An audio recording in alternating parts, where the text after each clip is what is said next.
Hello and welcome everyone. Welcome to Ask the Expert, the show where you can connect directly with the experts and get your questions answered live. Please feel free to start getting your questions into the chat and we'll get to as many as we can today. My name is Daniel Achterman. I am a researcher on the Office Media Group and Stream team, and I will be your host today. Today we're talking about Stream on SharePoint and video in Microsoft 365. We're here with several experts from the team, so we're going to go to introductions shortly, but please do feel free to start getting your questions in. We would love any of your questions about our announcements at Ignite, our future plans, team meetings recordings, or Clipchamp would all be great topics to cover today. So first, Benjamin, why don't you introduce yourself, please? Hey, hi everyone. My name is Benjamin Gothi. I'm part of the Clipchamp team that was acquired by Microsoft a few weeks ago, early October. I'm glad to be part of this show. Thank you. And Joe? Hi, everybody. My name is Joe McClanahan. I'm a product manager on Microsoft Stream. Glad to be here. Sounds great. And lastly, Owen. Hey everybody, I'm Owen Paulus. I'm the group product manager of Stream and Video in the Office Media Group. And guess good morning and good evening. And I'm glad to be here with everybody. And I think now that everybody's introduced, while everybody's getting those few questions in, I'll just give a quick reminder of some of the things that we talked about back in Ignite around video with Stream and some of the things we're doing with Clipchamp as well. So some of the things we talked about there are some of the new Stream work that we're rolling out. So if people remember from a year ago, we talked about with Classic Stream, how we're moving to the new Stream model, which is basically built on top of OneDrive and SharePoint. So it enables a bunch of new capabilities around governance and sharing. And we've rolled out a bunch of that new functionality, including stream.office.com is now available for use. On top of that, we've enabled a bunch of new video performance. So you should start to be able to see that on top of all your SharePoint video. It's actually starting to work faster and more reliably than ever before. Meeting recordings now are all based on top of OneDrive and SharePoint. Joe's a great expert to ask questions of that today. So any questions you have about that, please put those in the chat. And in addition, you're seeing work starting to show up across different places in the M365 ecosystem. So we talked about video posts in Yammer. We talked a little about explainer videos inside of PowerPoint Live Chapters, the recording studio inside of PowerPoint. We showed video inside of SharePoint News. What else? Portals, publishing. And we also showed video being integrated inside of other places like search with transcripts and things like that. And then lastly, we talked about Clipchamp. And while it's not fully integrated in M365 yet, we talked about how you can start taking advantage of that. So all of that's fair game and stuff we're ready to answer detailed questions on. So Sounds good. Thanks, Owen. So let's take first question from Angela. What features are coming in Stream on SharePoint? And where can people learn more about our plans for Stream on SharePoint going forward? All right. Yeah, I can take that one. I think the first thing I'll say is we'll drop a AKA link out. So https aka.ms stream roadmap is the best place to go. We try and keep that up to date and not just try, we actually do. We do a pretty good job. And so that's where you can see all the things that are coming. The things we talked about at Ignite, I'll actually pull up a sheet here to make sure I hit everything in detail. So the things we announced at Ignite, so I talked about briefly in the opening. So stream.office.com is now available to go to. So that's part of the new, you can think of that as the video portal that you can go to for a personalized video experience to do discovery. Pretty soon you'll be able to do video creation there as well. So that's available now. Search is available. So when you do M365 search, you can go to a search window and search based on the transcript of the video. So all Teams meetings recordings that have a transcript, you can find video by the transcript. All Teams meeting recordings have a transcript, and that shows up through, Stream on Sharepoint now. So that's great. Recommended videos are working on stream.office.com based on relevance. We announced screen recording. So it's not flighting externally yet, but it's imminent. And so you have a built-in screen recorder on stream.office.com. Importantly, we've got the updated video player rolled out everywhere. So there's a new modern video player on top of a bunch of different endpoints across the M365 ecosystem. And importantly, that brings the transcripts and performance, I think, is the biggest thing that's noticeable there. And we've got a huge part of our team working on making the performance better. So performance is already really better than it was with Classic Stream, and that's just going to keep getting better and better over time. And then what else? We've rolled out a bunch of endpoints on mobile as well. We've got integration with Viva. And then Teams meeting recordings is a big one. I'll actually let Joe touch on that instead of me talking about it. What else? I think, the other big one, how could I forget? The migration preview. So that's actually available for preview. So if you want to start moving from Classic to Stream on SharePoint, those tools are now available in preview. So you can start trying to move your content over so you can have a single place for all of your content. Sounds good. So Joe, do you just want to tack on a few things about what's going on with team meeting recordings? Yeah, sure. So all meeting recordings in Teams now go to OneDrive and SharePoint and play through Stream. A couple of pieces of feedback we heard about a year and a half ago was the lack of the ability to easily share recordings, the lack of governance, API access to the recordings, and as part of the overall move to be based on SharePoint, now meeting recordings have that functionality. So if you want to share a recording with someone, if you don't have access and you click on it, you can request access. The governance pieces are there. So yeah, lots of goodness.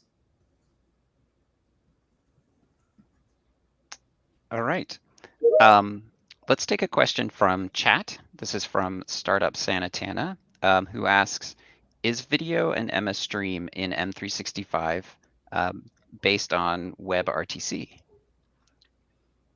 So I'm not sure exactly where the exact root of the question is, but we do use, I'm pretty sure we use WebRTC for our camera. So Classic Stream and soon Stream on SharePoint will have a camera capture experience directly in the browser, and I'm pretty sure that uses WebRTC under the hood. But it's a pretty cool experience. You can do a screen record your camera and your audio to create explainer videos, and do it all without adding any additional software to your machine, just using the browser. So if that didn't answer your question, maybe come back around again. All right, can do. Let's go. Actually, I would love to, at this time, give the floor to Benjamin to talk about Clipchamp and our plans for that going forward, and especially how Clipchamp serves non-video professionals at enterprises. Thanks, Dan. Just to start, so Clipchamp is an in-browser video editing solution. If you're nostalgic about Movie Maker, think about Movie Maker in your browser, but easier and simpler to use. You can create video and polished and beautiful video within 5 minutes. So the acquisition of Microsoft was early September. We have a couple of priorities. A lot is happening right now with Clipchamp. The number one priority for us is to make video as easy as possible to be created.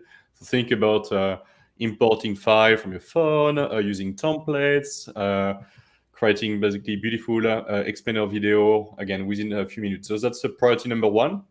We're also working deeply with the Windows team to be part of the Windows 11. So if you already have a Windows 11 laptop right now, you should be able to find us in the start menu and be able to use us right away. And the third piece, which is pretty exciting, it's the integration to Microsoft 365. from basically having a consumer experience up to an enterprise experience. So this is where we are focusing our energy for the upcoming months, again, to make Clipchamp as easy as possible to use and make video within minutes. And number two, deeper integration with Windows 11. And number three, deeper integration to M365. Great, thanks so much. So let's take a question about about Teams meetings recordings and where they're uploaded. What are our plans for where those team meeting recordings are stored, and how can people, what are the security concerns around managing team meetings recordings? Sure, I can take that one. So if you go to AKA/MS/TMR, team meeting recordings, ODSP, OneDrive, and SharePoint, it's a lot of acronyms there. But if you go to that page, it'll tell you kind of the rules we have set up for what types of meetings go to which locations. So if you have an ad hoc meeting or a scheduled meeting between just a list of attendees, those will go to the OneDrive for Business of the person who hits the record button.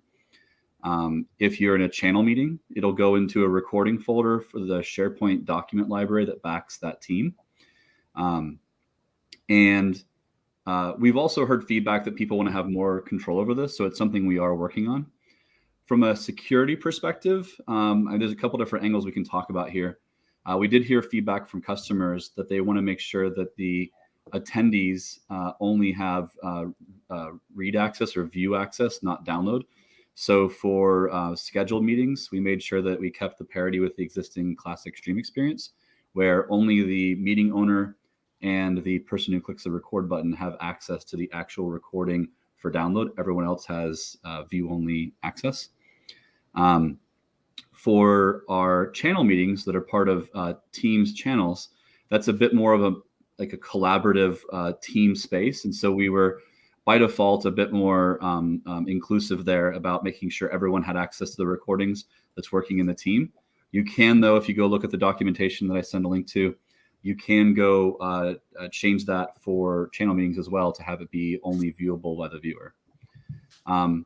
Anything else I can think around security would be to talk about, how we make sure we provide all the right compliance controls and everything you'd expect for content that's on OneDrive and SharePoint. And from from a sharing and permissions perspective, it's just like any other file on OneDrive and SharePoint. So it's not a different mechanism and system to learn. The security and the sharing and the permission requesting, all of that works just like any other file on OneDrive and SharePoint. So, yeah. Thanks, Joe. So one topic that's really interesting to us, and I'd love to hear this, I'd love to hear your thoughts on this in the chat, is we want to make Stream on SharePoint something that you can use that will meet your needs, that meet the needs that you've been meeting with other video platforms such as Stream Classic. So I would love to see any questions that you have about things that you need on Stream Classic, and especially would love to hear from you, like what sorts of things are maybe keeping you on your current video platform that you would love to see on Stream for SharePoint going forward.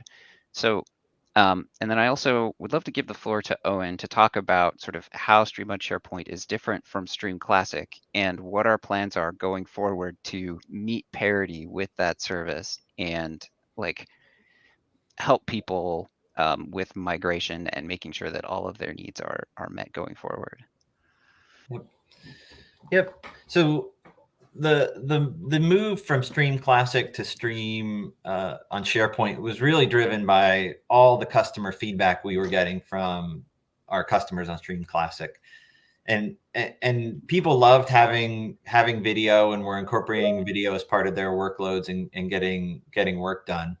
But the challenge people kept having was having video as this separate special thing on the side kept making it really hard to integrate with everything else they were doing. Like the permissions worked differently, and sharing worked differently, and everything was just different. And so the main way that it's different is that it's the same as everything else in the rest of their workload. It's the same as all the other files.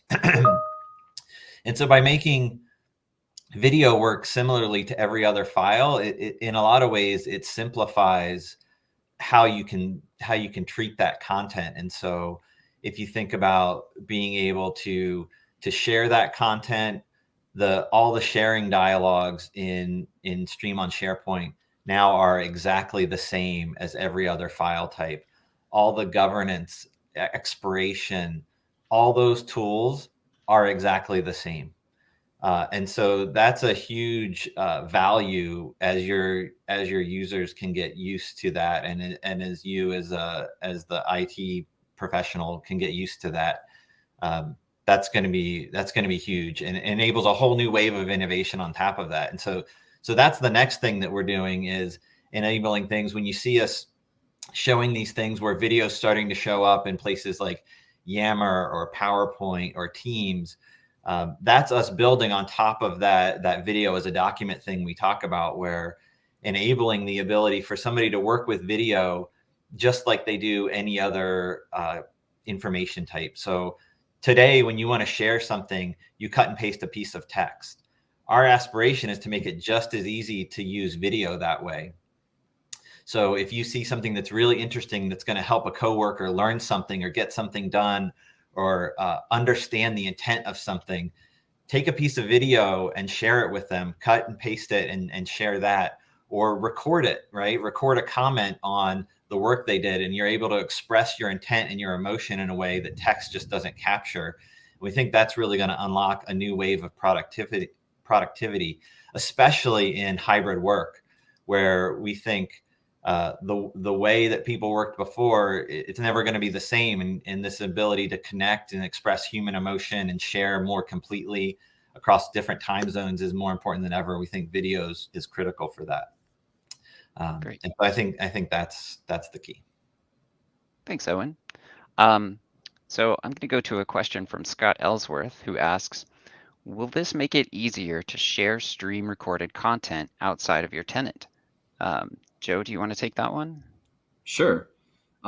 Scott, thank you so much for asking this, because I neglected to mention this for the meeting recording section. That is definitely a big ask from our customers of Classic Stream, is being able to share the content outside the tenant. So in the same way that you can share Word documents, Excel documents, PowerPoint documents outside your tenant, either via OneDrive or SharePoint, you can do the same thing with video.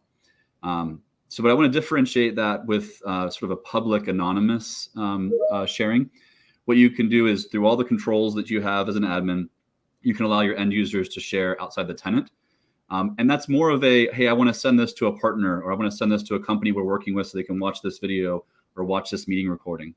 What it doesn't do is, it's not a place where you can take a video, put it on SharePoint, and then post it on your homepage to be like a marketing video with a significant amount of traffic. But yeah, for basically just sharing outside of your tenant, in the same way you would do with Word, Excel, PowerPoint documents, yeah, it's absolutely supported. Great. Thanks, Joe. I see there was a question from Twitch that came in, which is asking about migration. What's the best way to migrate a SharePoint site from one tenant to another tenant portal? So if I understand it, like I'm reading the question here, from one tenant to another tenant. So I guess this is a cross-tenant move, if I'm interpreting it correctly. Looks that way. So I think that using our mover tools would be the best. And Joe, can you double check me on what the correct name of the mover tools are now? I can go look it up. Yeah. Okay. So this is the same set of tooling that our migration tools are built on, to move from Classic to Stream on SharePoint. And so you could do that to move, across SharePoint sites, I believe. So we'll actually look for the link to get you to the right docs for that, and try and post that. So. All right. Yeah. Okay. We'll come back to that one in a moment. So David asks, what training resources are available for me to get started using this? Yeah, this is another one where we just need to drop a link out. But there's, if you basically search for Stream Docs on docs.microsoft.com, we've got there we go. There's the AKA. We've got a pretty extensive set of docs here that talk about, how Stream on SharePoint works, has links to a few different video talks, in the feature roadmap, things like that to help you get started. And the great thing about the way we set this up is you can kind of dip your toe in new Stream inside of your tenant without migrating. If you're already running on Stream Classic, you don't have to just flip the switch all at once. You can kind of start a small pilot and then migrate, as you want. So it's not kind of an all or nothing proposition. All right, great. So there's a question from JR who asks, what allows possible active encryption on the send action? Is there anyone who wants to take that, or do we want to ask for some more clarification on the context? I think, Joe, do you want to? I don't think we don't have any type of IRM for video. I read this as maybe something where if you were emailing something or sending a file, applying encryption, maybe through like a DLP type scenario. I don't think we have anything specific to video that isn't just generically available in OneDrive and SharePoint. But if you can maybe give me a little more information about what you're looking for, I can try to get a little better answer for you. Do you think they're asking about custom keys, perhaps, or? I'm not sure. Not sure. Right. Let's see.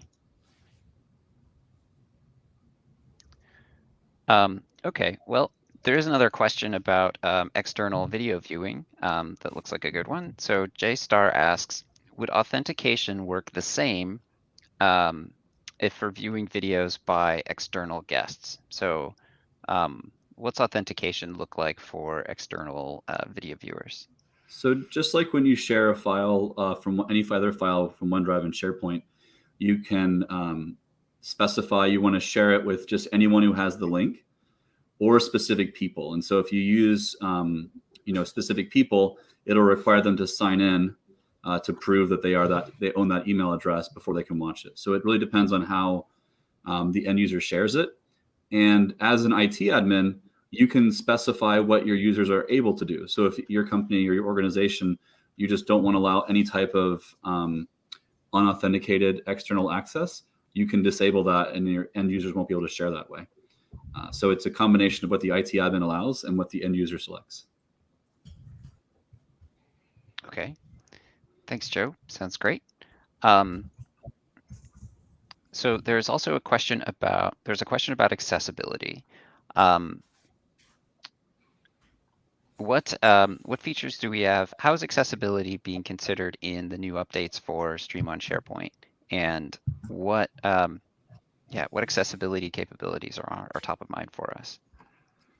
Yeah, I can talk broadly about how we think about accessibility, and then maybe Joe, you could talk just a little bit about how we think about the importance of transcripts for accessibility and what we did in the one player specifically. So full stop, accessibility is a priority for Microsoft and for our team as well. And so everything we do in the new Stream on SharePoint is going to be accessible. And that means in the UI, we're thinking about that and how we roll out all these new modules, we're paying attention to that. And then Joe will talk about how we've been thinking about beyond just kind of the bare minimum of making sure that people can interact with the experiences. With video, we have to think about how can we make the video accessible for different types of people. And so we've thought about that and how we can go beyond. So Joe, maybe talk a little bit about how we're doing that with transcripts and captions and things like that. Yeah, I'll start with meeting recordings.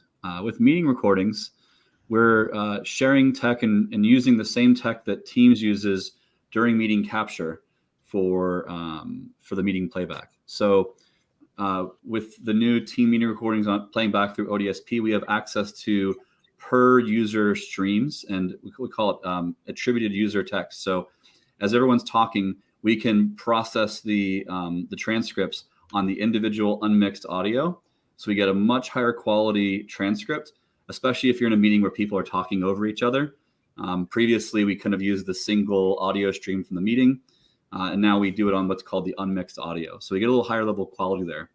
We've also upgraded the model that we use, and we've made the model adapt to the tenant in which it's being used, so we can start to see some terms that your tenant used. We've also, with us and Teams, we've actually increased the number of languages supported. I don't have the number right in front of me, but I can go find that and post it here. But so like a large number of languages, higher quality transcripts, and then bringing that into the player and showing that transcription attributed to the user. So you'll see Joe said this, and then Owen said this, and then Daniel said this. So kind of like much better upgrade over what we were doing in Classic Stream.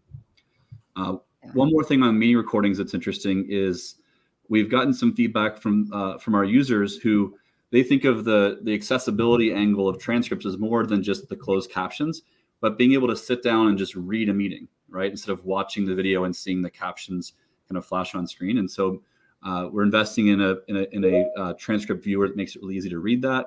And we're using that in our player as well as in the Teams experience.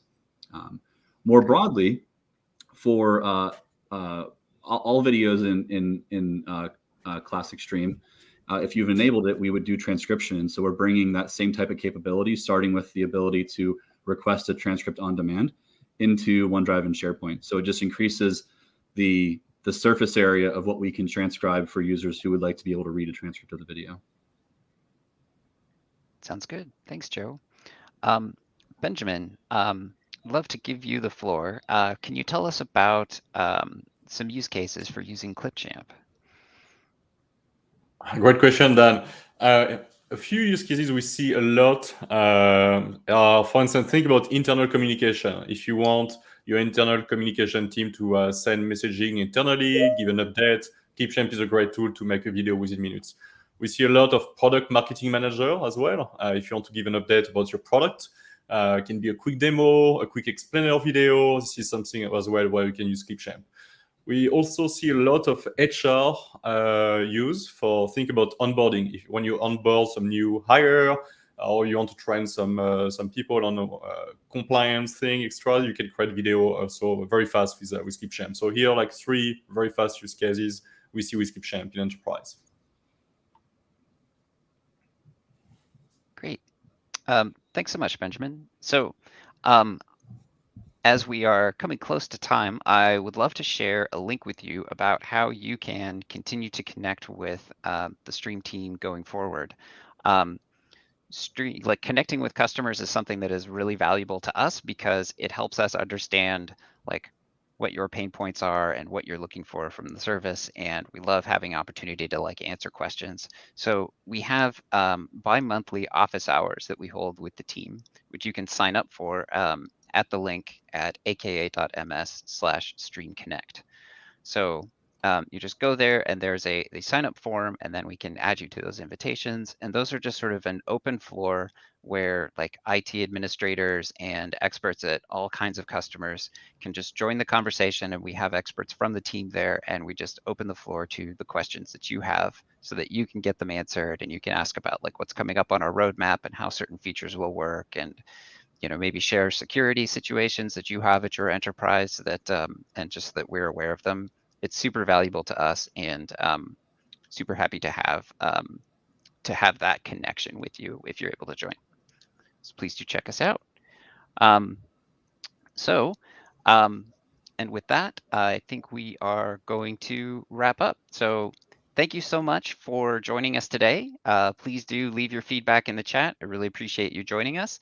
And you can head to the link below to see what's coming next. Until next time. Thanks, everyone.